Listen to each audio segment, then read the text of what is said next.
Welcome back to Ms. World Traveler in Christchurch. Here's a fact you might not know.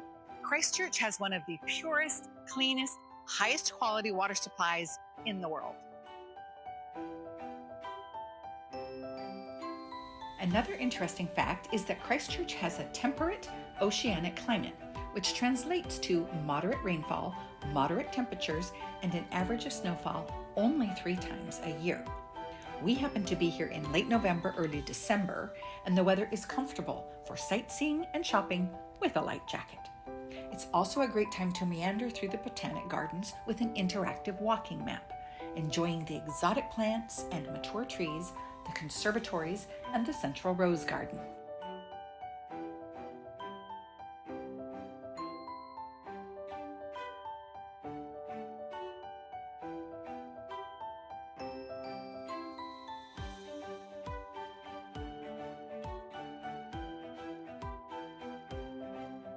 And when you're done at the Botanic Gardens, you are perfectly positioned to walk down Worcester Street to the Arts Centre.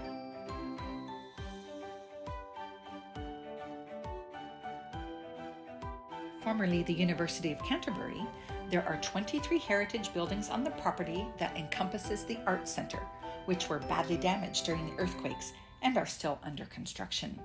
The restored buildings now house restaurants, boutiques, galleries, and studios, including artist Maxine Burney.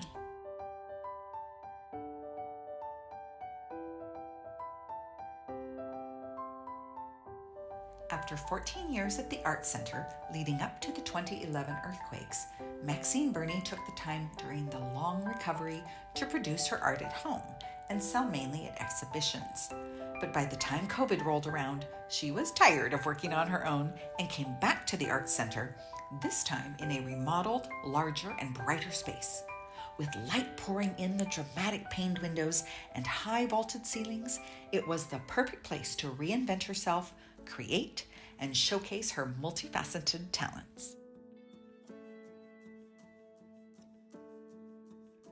Maxine began as an embroiderer, starting with classes in primary school, and further expanded with training programs in India, Paris, and London, before returning to New Zealand to continue honing her craft.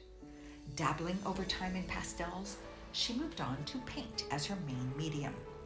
She attributes her love of design to training in embroidery, but discovered that paint is a better way to express what she has to say and wants to convey in her art. It also doesn't hurt that painting is easier on the hands and the eyes.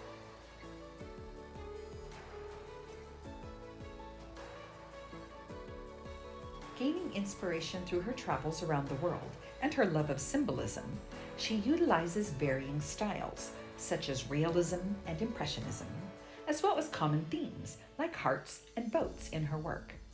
Maxine also does commissioned pieces, and we had the opportunity to see one in progress.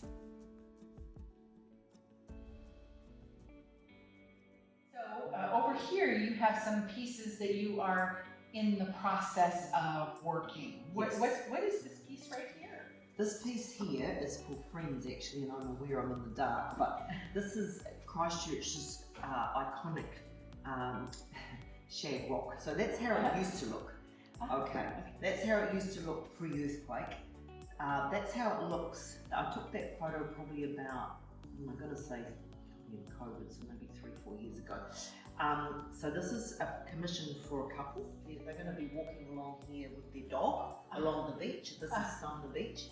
This is just, they're not so keen on having too much of Sumner, but it has to be there to balance the painting. And so this is going to be a little bit floaty in the, it's going to be quite pink and soft and whatever. And this is kind of, it is a jumble, but you know, that is how that used to be. Before it collapsed, and it's kind of continued to collapse a bit. So a lot of people call it shag pile, but I did a painting in 2012, about a year after it had gone down, and I called it Shag Rock Revealed because for me, I'd actually never really painted it in the old way, but once it had fallen down, wow, how interesting. It's probably not the correct way to be thinking as a local, but I just saw it differently. It looked kind of, you know, I called it Shag Rock Revealed. So but how Well, it's probably interesting shadows and shapes and different things. So your work is both what you visualize and and things that inspire you, but also as people come in and they say, I see this, I want something like it, but I want my dog in the picture or that kind of thing. So you sort of run the gamut. I run the gamut. I think these two here, sort of, I deliberately put these two together because this one, I can do realism. It's kind of not exactly 100%, but pretty much. So this is taking a photo from a bus trip down to Wanaka last year. So pretty much it's how it is, but I've just moved the cloud from over there to there.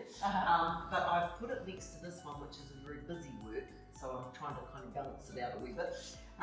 And this sort of work, which starts off with palette knife, I tend to slap it on a bit. I don't have a lot of work like that, but I enjoy it. So I tend to slap it on and then just let it dry for a bit, see what happens. And then it takes me quite a long time to then work it up into something. So a lot of the works are not just something like that. Well, okay, that's simple and I can do that kind of whatever. But works like this, they take me quite a while. I've got one on the easel here that it's a post-earthquake one that it lives in our spare room at home. I decided to get it G-glowed, like properly scanned and make a print of it because I've kept it. And I thought, it's a lovely piece, so I'll just offer it out as a reproduction.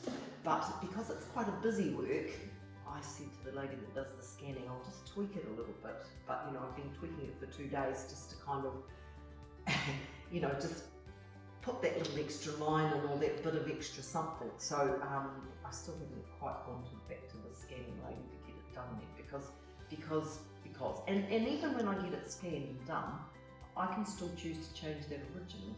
And True. I can do that because you can, because it doesn't matter if the scan is different, it's just different. Right. So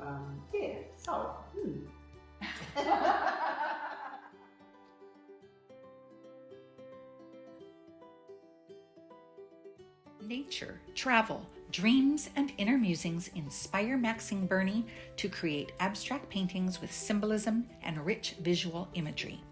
Sizes range from 4x4 to large scale, and there is something for every budget. So we've checked out the cultural precinct where arts, culture, and heritage attractions are all located in 1 square kilometer. Next time on Ms. World Traveler in Christchurch, we will learn about an important industry in the past and how it is shaping New Zealand's present. Don't go away.